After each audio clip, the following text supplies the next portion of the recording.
My name's Nathan Kipfer, and I run St. Jacobs horse-drawn tours. It's a year-round business, offering sleigh rides in the winter, sugar bush tours in the spring, and then we do the Mennonite farm tour in the summer to late fall. So the farm here is an old order Mennonite farm. It's a mixed farm. Their main income is milking cows, and so they've got quite a few cows in the barn. They also have some chickens, some goats that are, what would you say, the boys' pets, their little hobby here. And then also their horses that they would use to pull the carriages. So this family, their main mode of transportation is horse and buggy. So the horse that we're going to be seeing here is Tony. He's an older horse. He's in his mid-20s, so which is pretty old for a horse. That would be like a 80-something-year-old person, I'm guessing.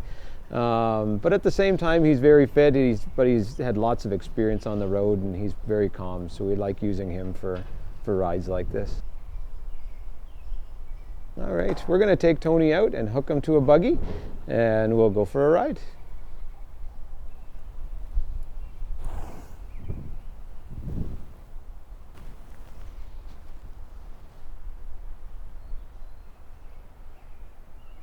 So there's a lot of paths that go from one farm to another. We call them the Buggy Trails or Buggy Paths. Cars aren't welcome, but anyone with a horse and buggy or horse-drawn vehicle is welcome to use them. They're a lot more peaceful, especially for the horses and people riding too. It's a lot more fun to ride through a field or a forest than along a road where you've got cars passing you at a fast rate. Probably the biggest misconception is that all Mennonites are the same. In the area, we would say there are about 30 different groups or orders of Mennonites, and they range greatly from old order Mennonites that drive a horse and buggy to people like myself. I've got a cell phone, computer, car, but it's still considered Mennonite. For drivers on the road when passing a buggy, I think the best thing is to just go at a smooth speed past them. Not too slow, not too fast. But if you're going really slow, horses have excellent hearing, and it sounds like something's creeping up on them. So if you can go by at just a nice rate of speed, not accelerating right beside them, you'll be just fine.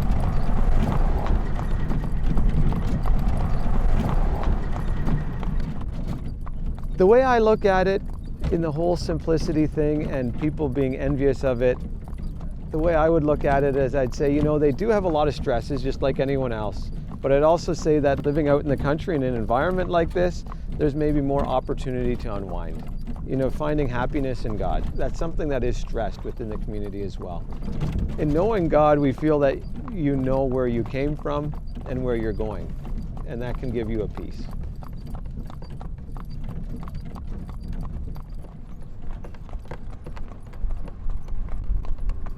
We're in St. Jacobs here. It's a small village close to Waterloo. This village has been around for quite a while. Originally called Jakobstedel, which in English means Jacob's Town. It was originally named after Jacob C. Snyder, one of the founding businessmen in the area.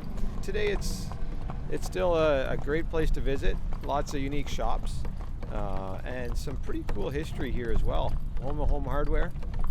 It's where home hardware stores first started.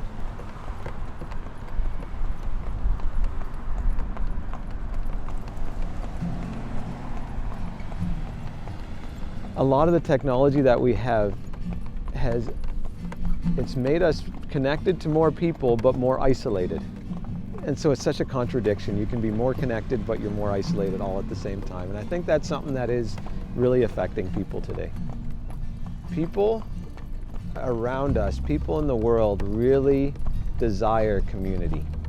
And really, I think the one thing that I've seen over the years in doing tours is that when people look at the community, they say, oh, that would be so neat to have a community around you that's helping you, that's there for you, that backs you up.